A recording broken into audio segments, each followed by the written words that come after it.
Why are we still talking about oil and gas despite the Paris Agreement, despite the move from the global move from oil and gas and hydrocarbons? Why are we still having this conversation, and yet there seems to be a bleak future for oil and gas? When you look at the energy demands globally and also for Kenya, and if you look at the pace at which we are developing clean energy, the clean energy is currently not able to match up with the global demands. So it is a sector that is growing, and I think in the fullness of time, we'll be able to phase out use of such kind of fuels like the petroleum fuels. But of course, like in other countries, like in Germany, in Europe, they already have agendas. I think they have by 2030, they want to go up to certain targets of clean energy. So I believe even for us in Africa and in Kenya, those are the kind of trends we should be making towards cleaner energy. So we should be able to work with petroleum energy, make best endeavors, and I think that's why we are here, to make sure that we're able to use it in a clean way, as clean as possible, meeting acceptable international standards. But obviously, as party to being members of the Paris Agreement, we should be working towards that. One other thing to note is that as a country, we're very blessed with varied sources of energy. And from wind power to solar to geothermal, and to coal, sadly, and even with petroleum now, and even natural gas deposits up north and off the coast.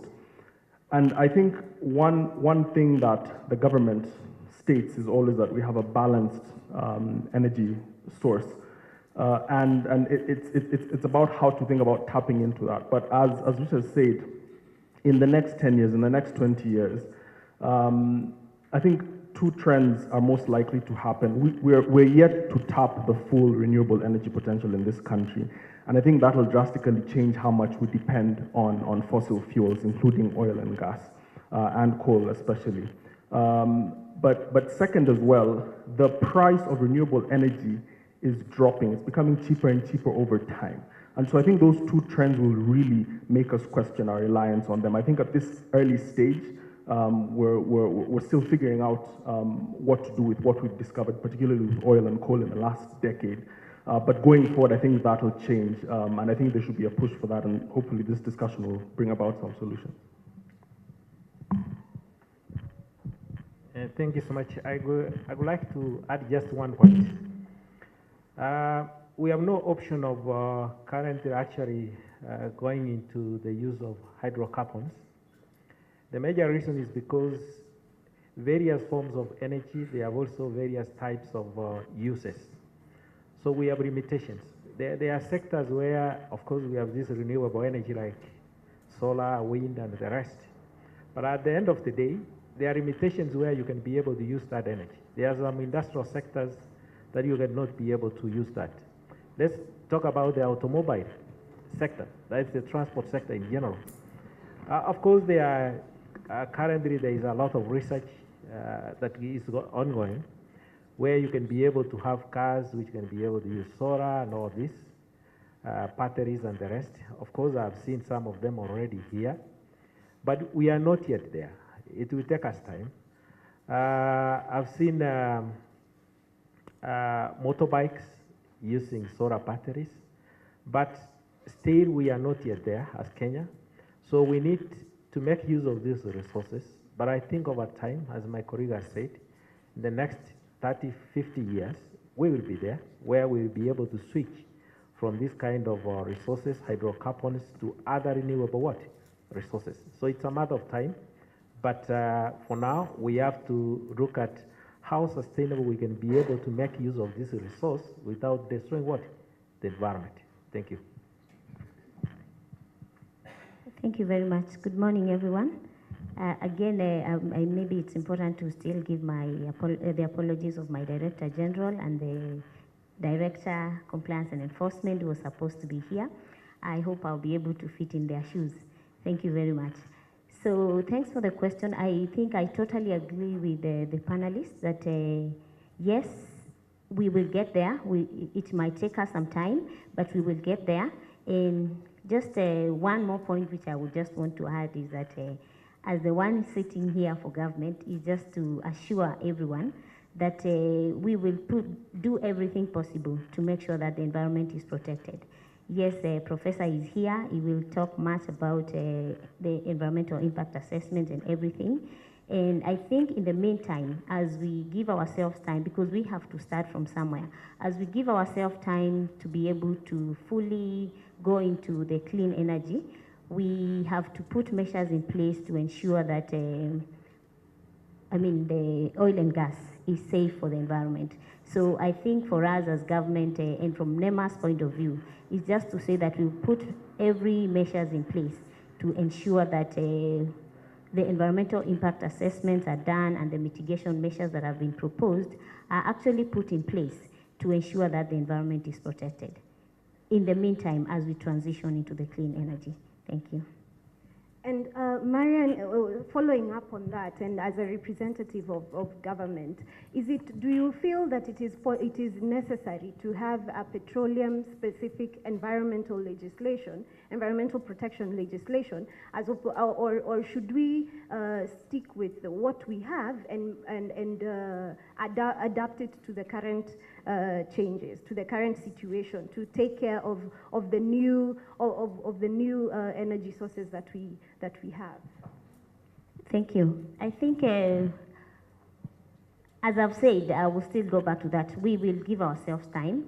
We start from somewhere and move forward. Maybe as we start, we work with what we have. Yes, we have different legislations dealing with specific sectors of the oil and gas, the petroleum sector.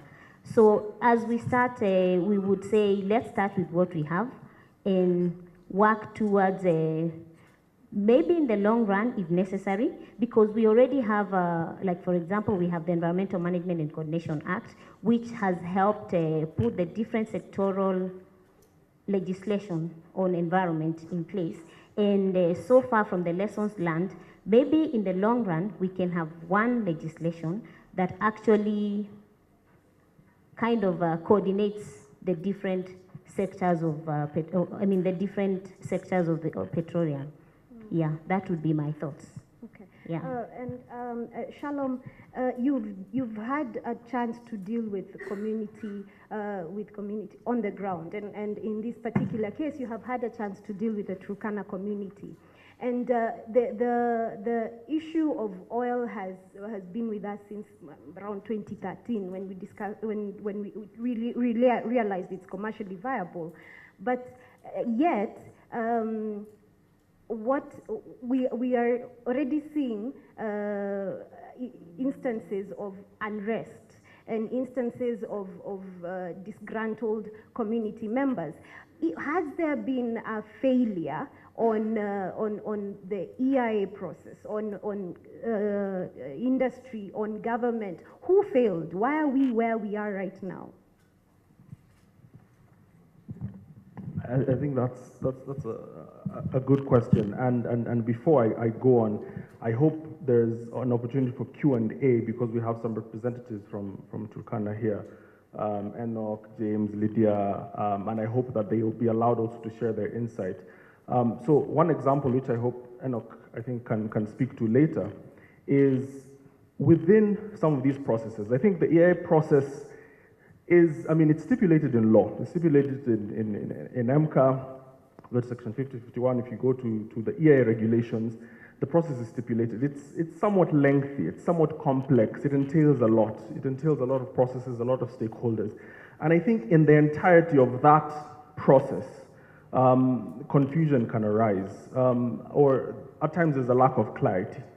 And I'm speaking as a practitioner who's engaged with it on different projects, including the oil exploration. So an example of an issue that's arisen and could potentially, exacerbate the challenges up north is, so for example, in Twiga 1, one of the wells, currently, and if I'm wrong on facts, I hope some people can correct me when the panel is open, but there's a holding site for some hazardous waste. Now that hazardous waste At that point, waste disposal occurs. And if you look at the Constitution now, post 2010, especially 2013, certain functions were devolved to the county government, certain functions remained with national, but certain functions were shared. So waste disposal seems to be a shared function because Nema still oversees some mandates with respect to waste disposal, but the county does as well. But it creates a lacuna where a community member, if they're grazing around that area and livestock, for example, eat contaminated pasture and something happens to them, worst case scenario, they die, then it's unclear what channels to go, because if they go to one authority, then they wash their hands of the situation. If they go to another, the same thing is done. And all of a sudden, that frustration is vented out.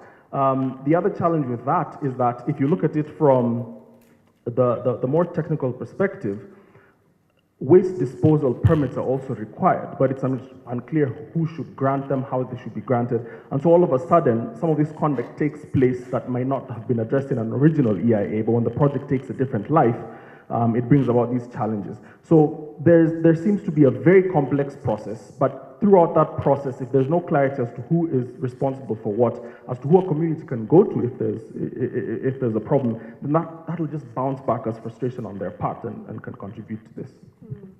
So, Professor, the question that's coming up is EIA related, and you're an expert in EIA, and it then requires that some things are foreseen on your part.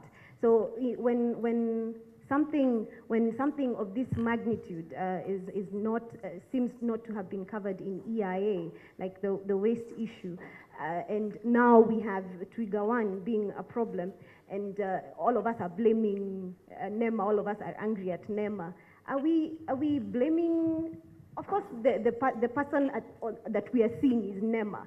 But is there a lack of adequate competence within the EIA lead expertise? Thank you so much.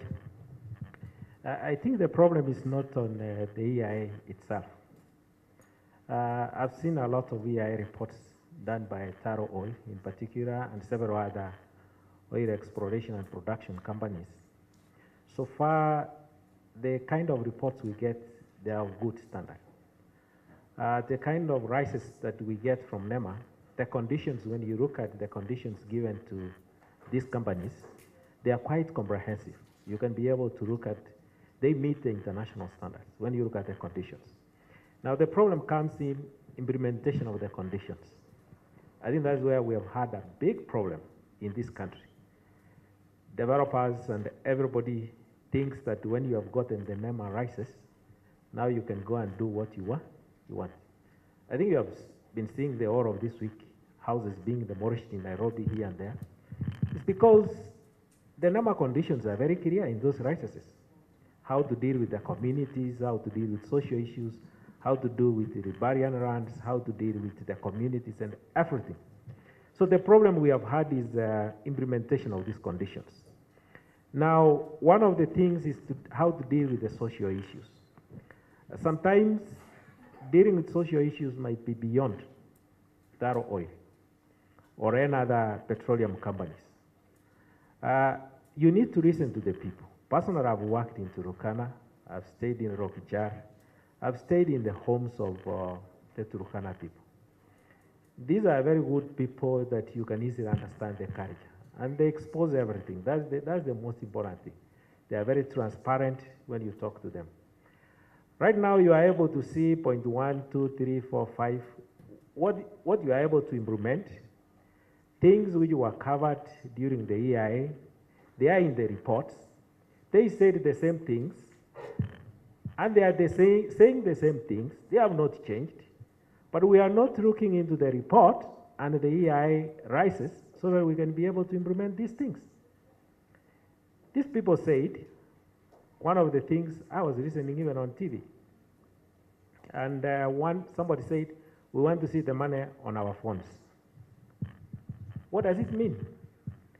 During the public meetings, they are always saying that we need to see us being compensated or benefiting from this money as soon as possible. These are people who have served and in quotes, who have been marginalized over a long period of time, despite the fact that now we have devolution and things are changing quickly. If now you are taking the resource from my locality, I expect you to pay me immediately. But you are telling them, wait, we are doing the pipeline, we are doing ABCD, we are doing development.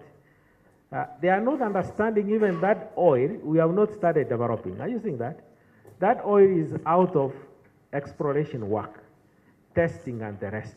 We have not reached the stage of what? Production. But you see, they cannot understand this.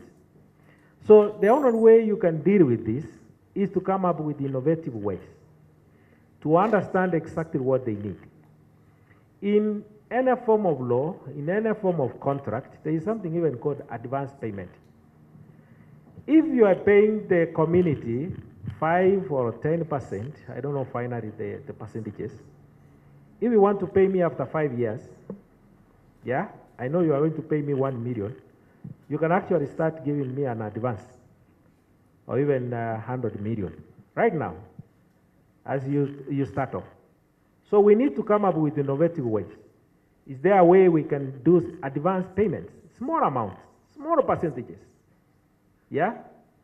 If you are going to pay me 10 billion after 5 years, pay me right now even 500 million. And this 500 million, even you can divide it monthly. The government needs to be innovative. They need to take advantage of even our systems, M-Pesa systems, cash transfer systems, which are well developed. Then let's pay small advances to these communities. This is what they are saying. This is what they said in public meetings. This is what is in ESI reports. So why are we not implementing? Yeah? So the whole thing in summary is that there are a lot of things that these communities talk during the EI, during the public participation meetings. We need to go back to the minutes, what is discussed in those meetings, what is put in the EI raises conditions, and then be able to put more effort in implementation of those conditions.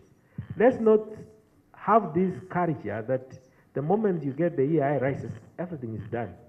Actually, to me, when you have gotten the EI rises, you have done even 10% of the work.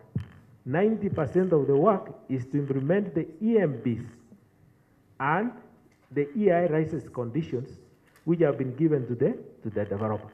But you see, we are putting more emphasis on what is not important, the rises. The rises is not important. What is more important is the implementation of those conditions. And the EMB in the EI what? Reports. That is where we have not gotten it right, and that's where we have all these problems. Thank you. And when you talk about implementation, Marian, I'm thinking of well, largely the current legislative framework is we have a command and control legislative framework, and there has been suggestions that we should adopt a more incentive-based and a more voluntary, a system that encourages voluntary compliance. And in the current situation, and when we're talking about self-governance, are you seeing as if it's practical that we can expect self-governance within these organizations, within this industry, and within companies that are looking for the fastest way to proceed with their core business? Yeah. Thank you very much for that question. Maybe if you allow me, I would start by saying a bit about waste management, a concern that has been raised by one of my fellow panelists. Maybe it's just good to clarify that what is the role of Nema in waste management and what's the role of the county government in waste management. The county government have a responsibility of collecting municipal waste. Ideally, that's their role. They're supposed to collect it. But of course, we know because of the challenges they have not been able to collect everywhere. So their bit of waste management is mainly on municipal waste. But of course, the MCA has a requirement that your waste is your responsibility. So yes, so we as NEMA will require that you take care of your waste. But the other thing I wanted to clarify is on The role of Nema in waste management, mainly, of course, one, knowing that even as it is in the Constitution and it is at Section 3 of MCA, Nema has a role of ensuring that every Kenyan has a clean and healthy environment. So we regulate waste management. And because the county government has a responsibility of collecting the waste, then they have to have someone regulating them. And that's why in regulating, we issue licenses. So the county government also is expected to get a waste collection license, waste transportation, and waste disposal license from Nema. Now, when it comes to hazardous waste and other forms of waste, then Nema controls that by issuing licenses, of course, which have conditions, like the professor has clearly stated, that we give good conditions that if monitored, for sure, we should be able to have a clean and healthy environment, or if complied with. So I hope that answers the question on what the county government does and what NEMA does. Now, on the issue of self-regulating, I think it's ideally the way to go. It's the best way of doing it because if I knew what is right and did what is right for the sake of the environment and everybody, then that would ensure that the government has less work.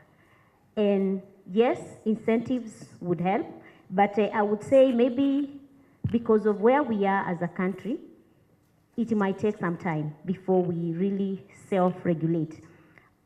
And my thinking would be, the first step would be that we create awareness, that for sure as the regulated community, or as the owner of a factory, of an industry, I understand the benefits of complying with the law. If I would understand, not even just the benefits of complying with the law, if I would understand the benefits of doing it right.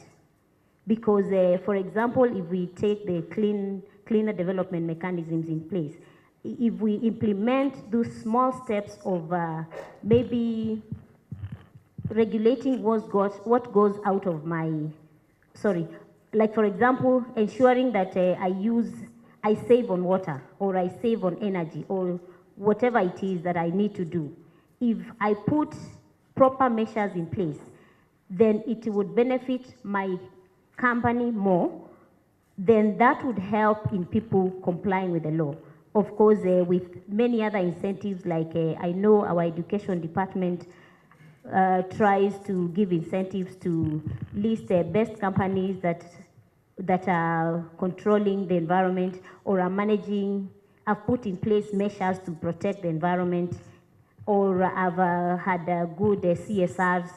So such incentives would, in a big way, help in ensuring that the environment is clean, and of course, people regulate themselves. Yeah, thank you. Okay. Rita, maybe you can tell us about the draft EIA regulations of 2017, and maybe shed a little more light on any specific provisions they may have that will concern the oil and gas sector. And while you're doing that, I would also like to give an example of a landmark case that was decided in South Africa last year, where the court ruled that an EIA process should be repeated to the extent that it should consider climate change impacts for the establishment of the coal plant, or it was the word establishing a coal plant. So the requirement was that the EIA report should consider climate change impacts. Are the EIA draft regulations that progressive? Are they moving towards more environment consciousness, and more, are we looking at the present scenario? Thank you for that question. Regarding the new regulations for EIA, they're actually now being called Strategic Integrated Environmental Impact Assessment and Audit Regulations. Just to mention that with the acknowledgement of Nema, who are here, that These are regulations that have been reviewed, actually have gone through even through the process of national validation, and I'm sure there are members here who were able to take part in that exercise. First of all, they were to be aligned, of course, after MCA was aligned to the Constitution, and now to bring on board the regulations to be at par with that and also capture the emerging issues. And as you alluded to, one of the key things that are being captured in these revised regulations are climate change impacts. So which means going forward, as lead experts, persons involved in doing the impact assessments, environmental impact assessments, as well as the strategic environmental and social impact assessments, they have to take on board climate change considerations. Another key thing that's being captured very strongly by the new regulations is the aspect that we've been discussing this morning about public participation. It came out very strongly during the various workshops and the validation sessions that were held, that there was a big gap, indeed, as we are seeing, and we can see the effect now on how public participation is being done. Yeah, as Melba just said, now signatures are not just public participation, and what our colleague from the one who gave us this very informative address here about doing it effectively and indeed starting with information from the community. So that was something that was supposed to be captured. And to be more specific, because then how do you define public participation for just a simple project report? How do you define public participation for maybe a medium risk project and a high risk project?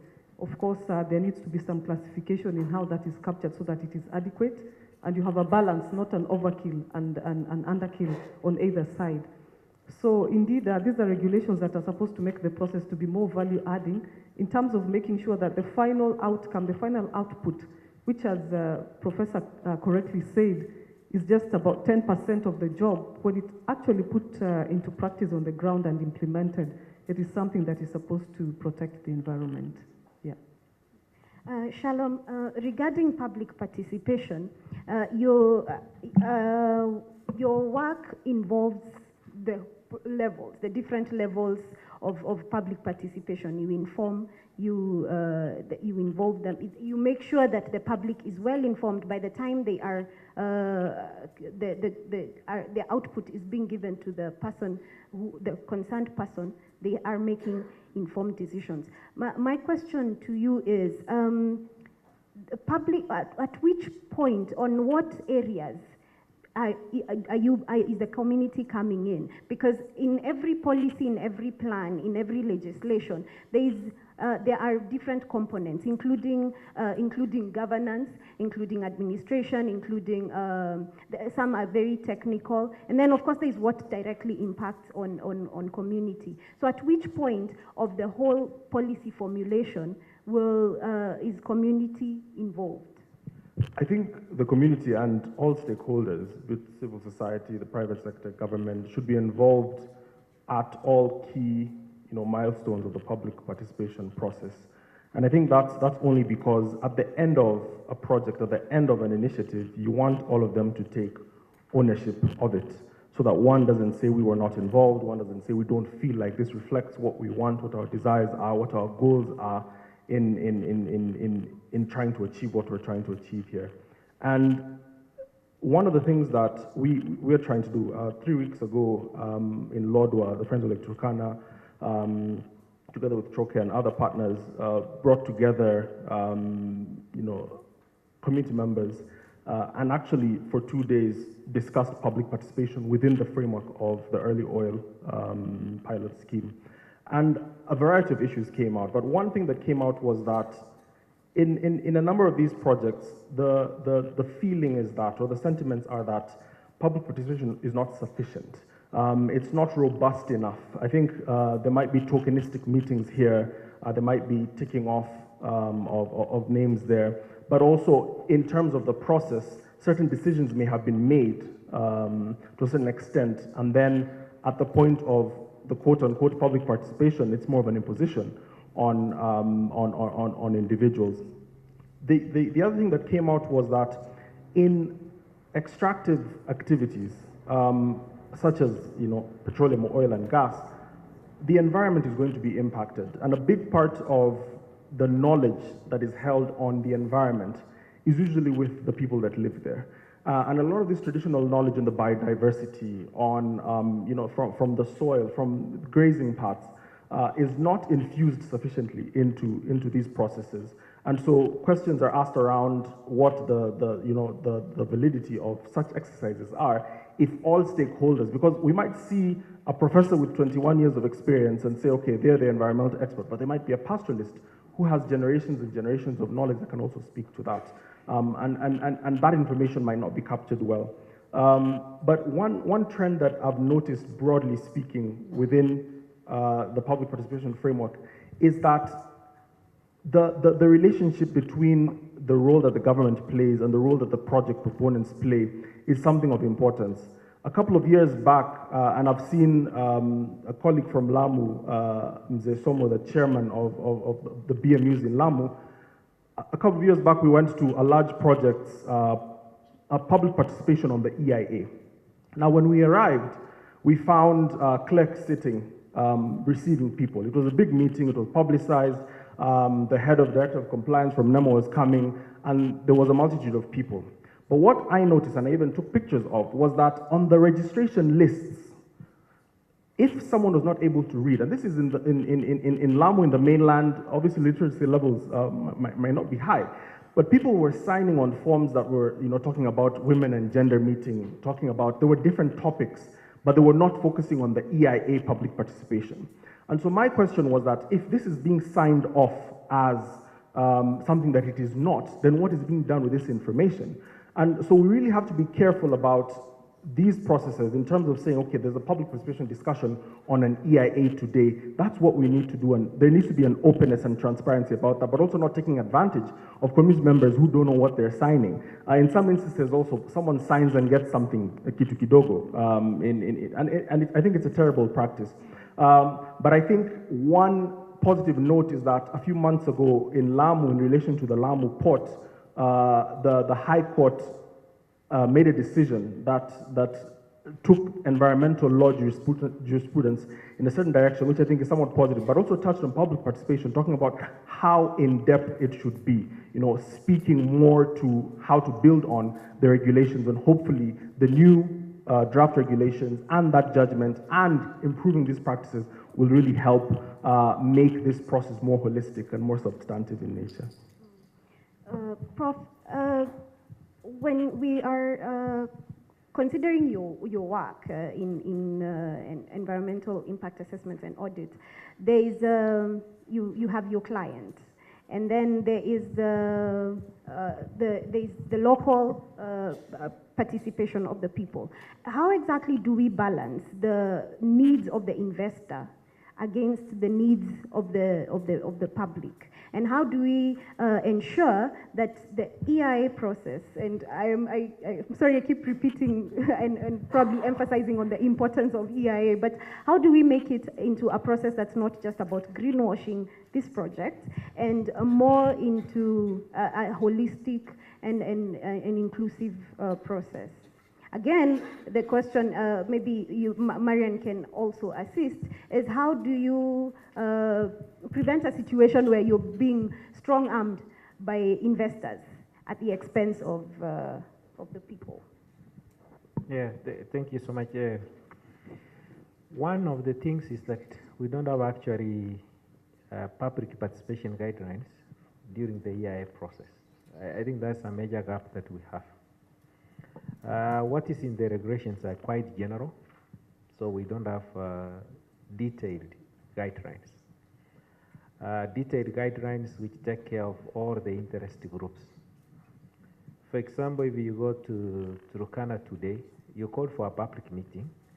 Even the new EIA regulations coming up, they just say you put a notice for 14 days.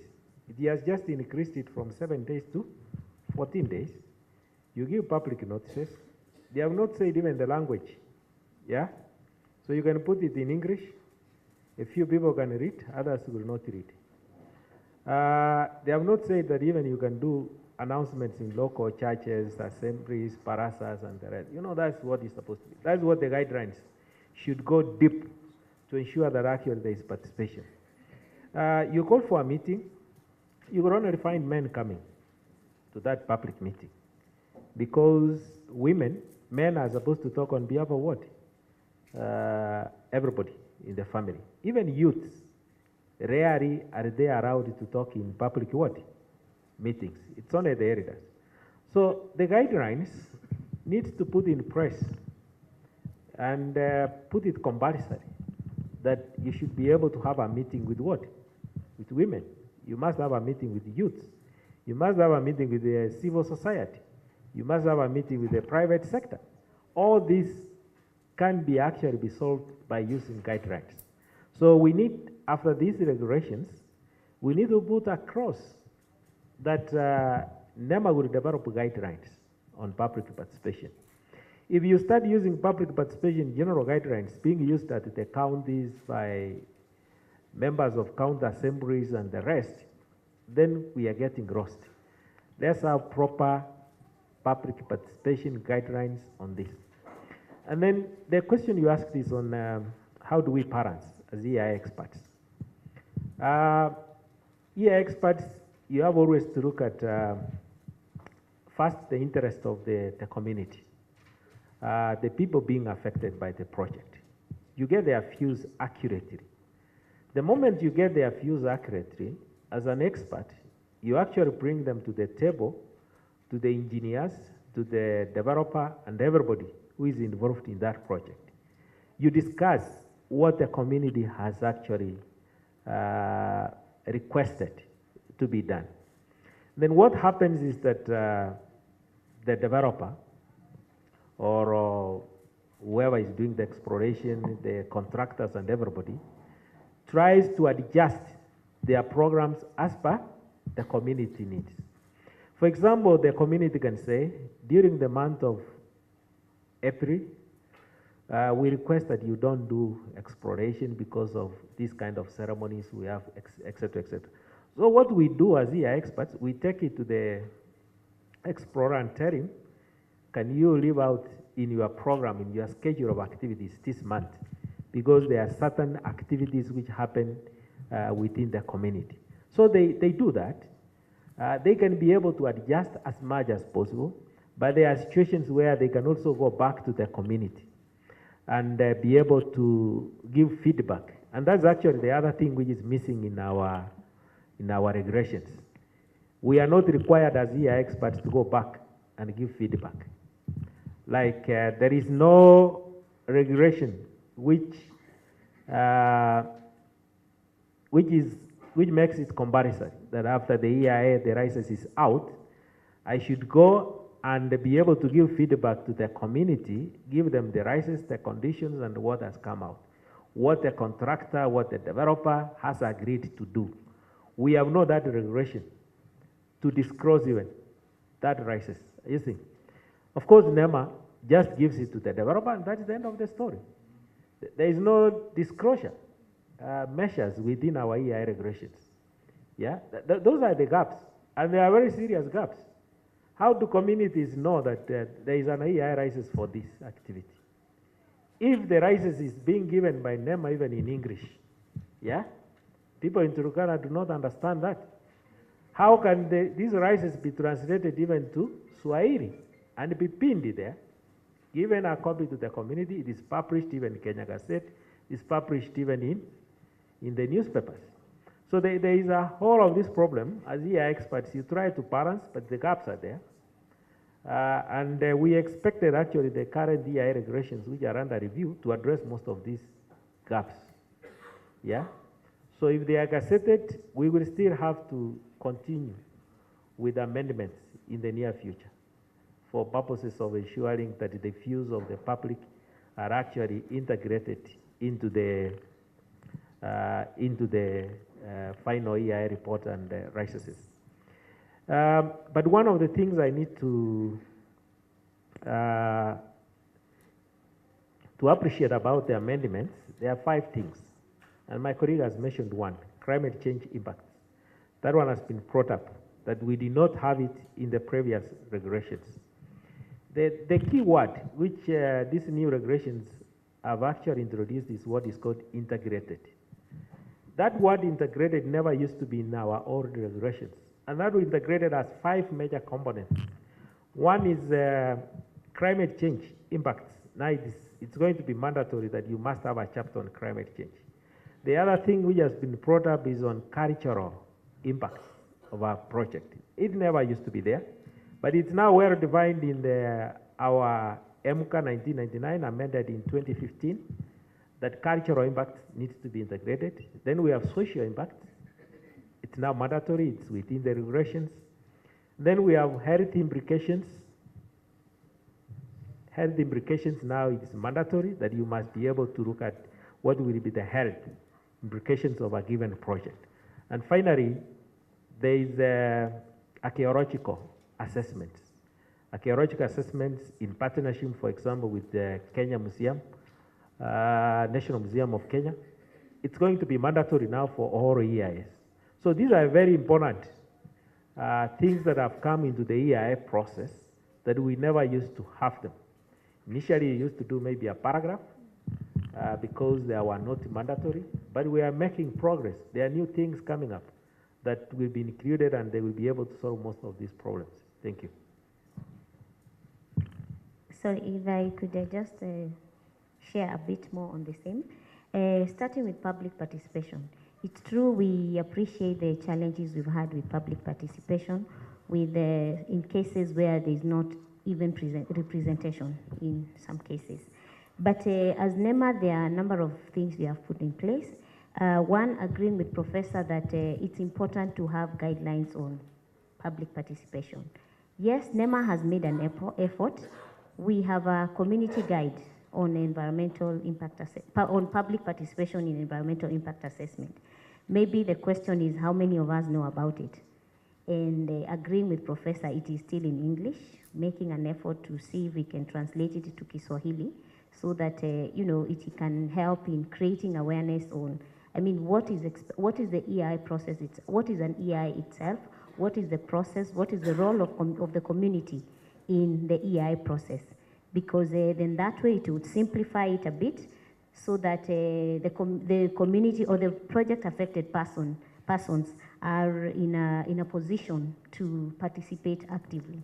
Because like Professor is saying, and of course like most of us are saying here, is that many a times people just give the signature because they may not quite understand what this is about. So yes, we have a guideline. Maybe we need to share it a bit more. And of course, it is expected. It's expected that even with after the amendments, we should be able also to review that guideline and ensure that it aligns with the amendment, and also for purposes of ensuring that I mean, it's more detailed for the community to understand. The other thing I wanted to mention is about the EI process and the experts.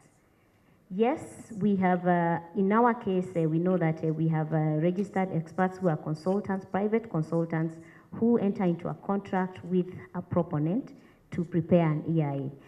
I must say that for small projects, we've had a challenge, a big challenge with the experts working with the proponents.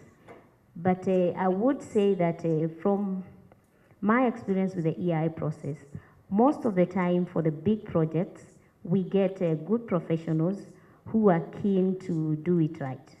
So I wouldn't say that it has been a big challenge with them making sure that the concerns of the residents are raised, or the concerns of the project affected persons are raised with the proponent. But also just to mention that we have measures of trying to ensure that the environmental considerations are not compromised because of the challenge of the proponent being, I mean the expert being paid by the proponent. And we have a code of practice in professional ethics that every expert has to comply with. And the other thing is, even as Nema, once we receive the reports and we review them, and we feel that maybe there are concerns that were raised and have not been adequately addressed, that's why the law has a provision for a public hearing, where we now as Nema go to call for a meeting and are able to listen to the public or to the project affected persons and be able to, kind of try to synchronize the two, the reports that have been submitted to us and what we get from the ground. So I think that's another way of just trying to counter-check and ensure that the process is not compromised by the fact that the expert is paid by the proponent. And of course, we also have the Institute of Environmental Experts in Kenya, which is also supposed to help with that, ensuring that these experts comply with the law. And there was something else. Sorry, about the feedback, sorry. I think a professor has raised that. Yes, it's a big gap that even after comments have been received, people have given their comments, they never get to know, I mean, what happened. And many a times I know that becomes an issue when we are consulting or calling for a public hearing and people are saying, the other one you called us, we gave your comments, and you still went ahead and issued the license. Because maybe at that point, maybe I also need to mention that what we seek is a comment, not necessarily a consent, because whatever comment we get, then we are able to evaluate it and say, I mean, if there are adequate mitigation measures, then we still go ahead and issue. I know the problem has been that the thinking with the community is that as long as they have said no to the project, then it shouldn't go on. But ideally, what Professor is proposing would really help deal with most of these problems. Because if we had a way of going back and explaining why, even after they said no, why we still went ahead and issued a license and why this project is being implemented. I think that has been taken care of for the strategic environmental assessment, because the strategic environmental assessment has a requirement for a workshop after the review of the EIA, of the SEA reports. So during that workshop, you're able to respond to any concerns that the public had or the stakeholders had on the policy plan or program. So maybe it is something that needs to be looked at to ensure that we are able to give feedback. Maybe not for all the projects, because it might be too much, but maybe for certain projects, so that, we reduce the anxiety. So just one more thing. I think the way it had been foreseen was that once Nema has issued a license, we are supposed to send it back, to send a copy. Once we have given to the proponent, we are supposed to send a copy to back then the district commissioner. And it was expected that during the public barazas, they would be able to, among the many things that they are sharing, they would be able to mention that. That has not worked, so we agree that there is more that can be done. Thank you. Thank you very much, honorable panelists. It was a very informative discussion, and I hope it was as informative to you as well.